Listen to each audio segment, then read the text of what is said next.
Cherchez une place.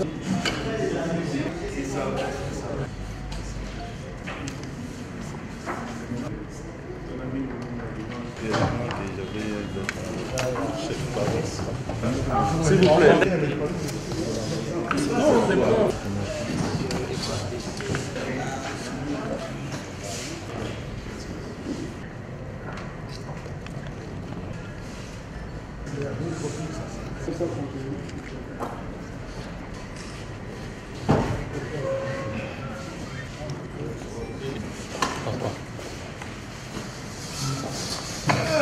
C'est quoi ça? Même le jour de mai.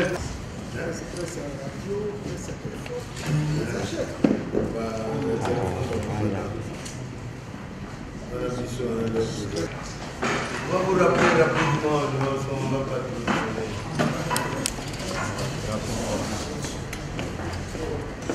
Nous avons répondu à l'invitation du gouverneur de la province, M. André Kimbouta. C'était juste pour échanger autour du meeting de l'UDPS qui s'organise demain, le 24 avril.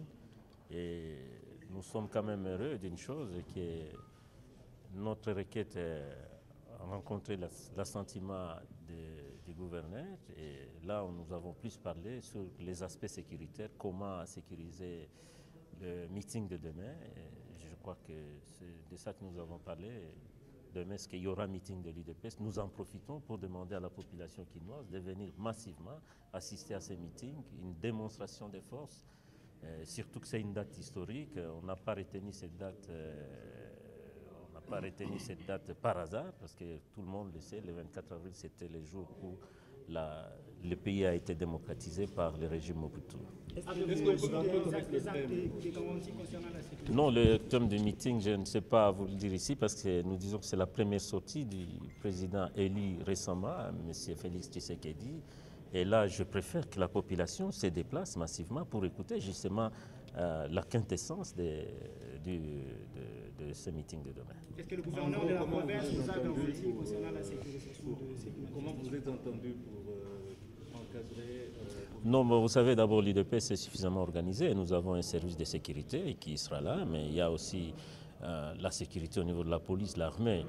Je crois que point n'est besoin de pouvoir vous parler de ça ici. Je crois que ce sont des services spécialisés qui vont se mettre au travail pour éviter qu'il y ait dérapage, parce que chez nous, à l'UDPS, nous sommes suffisamment disons, disciplinés, et nous pensons que, ou alors, ce n'est même pas pensé parce que nous l'avons dit, et nous demandons à nos services spécialisés, c'est-à-dire l'armée et la police, de se comporter comme il se doit face aux combattants de l'UDPS qui sont déjà préparés, parce que moi-même qui vous parle, c'est moi le président même du comité organisateur, parce que de ce côté-là, on n'a pas à se faire des soucis. Les soucis que nous avions, c'était au niveau de la police qui a toujours utilisé la brutalité face à nos combattants de l'UDPS. On peut espérer voir une cohabitation facile entre les militants de l'UDPS et les éléments de la police nationale? Bon, bien sûr, bien sûr. Je vous dis, du côté de l'UDPS, on n'a pas à se faire des soucis. Hein. Nous avons bien préparé notre meeting. Nous souhaitons que ça ne soit pas un échec, parce que pour nous, la première sortie de Félix comme président de l'UDPS, nous devons nous montrer à la face du monde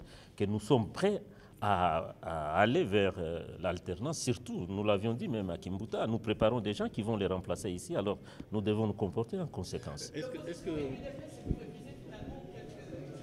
nous réfléchissons, et que si les choses pouvaient se passer de cette manière-là chaque fois, je crois qu'il n'y aurait pas de problème. On a toujours prêté des intentions à l'UDPS, alors que l'UDPS est un parti politique qui prépare des cadres pour la gestion du pays demain. Et je crois que pour aujourd'hui, ça nous réjouit de voir que non seulement la province-ville de Kinshasa, je sais que toutes les autorités du pays sont derrière ça, ils ont compris qu'ils ont intérêt à collaborer avec l'UDPS comme parti politique qui a préparé, comme je le disais tantôt, ces militants, ces cadres, ces combattants à l'alternance demain et à gérer demain.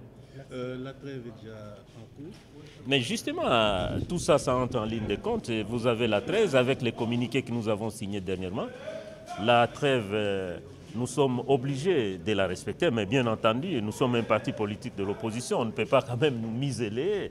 Nous avons déjà préparé ces meetings avec le président et avec toute l'équipe qui l'entoure.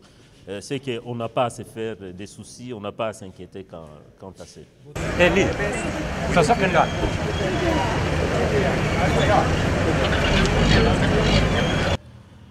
La révision constitutionnelle, c'est la demande qui a été faite par le Mouvement de libération des consciences, qui est un parti politico-spirituel depuis 2015, qui a estimé depuis son temps que sans la crainte de Yahweh Dieu dans ces pays, il n'y aura jamais de solution ni d'aurore. Et pour y faire, il fallait arriver à la révision constitutionnelle pour deux raisons. La première,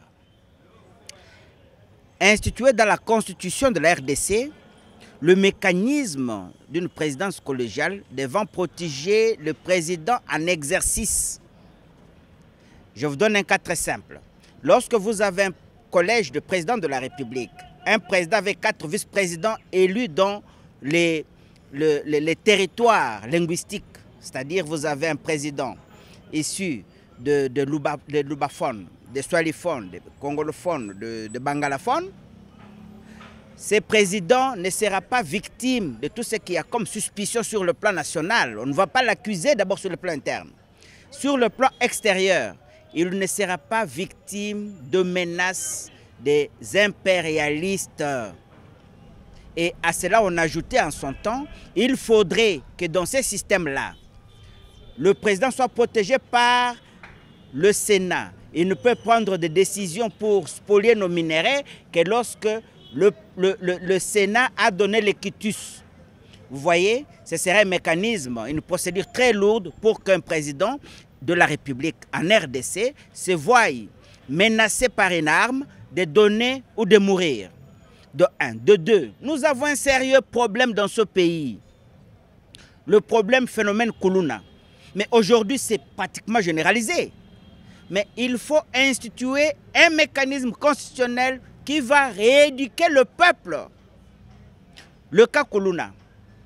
Nous avons demandé l'institution d'un ministère des Affaires religieuses. Mais c'est pour lutter justement contre ce que nous appelons les Kuluna en cravate. On ne peut pas comprendre qu'on puisse piller, construire avec l'argent pillé, l'argent volé, et penser qu'on est dans une situation confortable. Ça, c'est de l'immoralité publique. Et pour corriger l'immoralité publique, il faut forcément que nous puissions passer par la révision constitutionnelle. Ça, c'est dans l'intérêt du peuple. De deux. De trois, vous avez dans notre constitution une histoire de honte. Un article, l'article 166, qui protège l'impunité au sommet de l'État. Ça n'existe nulle part. L'article 166. Alors que quand vous allez, il n'y a pas très loin ici, au Zimbabwe, on a évincé le président de la République sans d'autres formes de procédure. Quand vous allez en Afrique du Sud, le président de la République a été chassé par la justice. Alors, pourquoi la République démocratique du Congo, qui de surcroît prétend être un pays croyant, qui a 85% de chrétiens, 15% de croyants, je ne sais pas, 50% de... Bon, tous ces gens ne comprennent pas que Dieu voudrait dire la justice. Voilà la raison pour laquelle, si aujourd'hui, l'on estime que la révision devient opportune, et cette révision, ce n'est pas pour faire la Constitution encore taillée sur mesure. Non, il faut favoriser tel pour qu'il puisse passer à la présidentielle. Il faut amener un troisième mandat. Non, ce n'est pas ça la révision que nous avons besoin. C'est d'amener désormais que le peuple puisse se retrouver. Nous ne pouvons pas vivre deux castes. De riches trop riches, des pauvres trop pauvres, qui ne sont là que pour enrichir les riches. Non, c'est inconcevable. Et je dis ça en tant qu'envoyé de Yahweh Dieu et demande à ce que les élections aujourd'hui, c'est inopportune. Nous devons obligatoirement passer par la révision constitutionnelle. J'ai dit. Et je vous remercie beaucoup.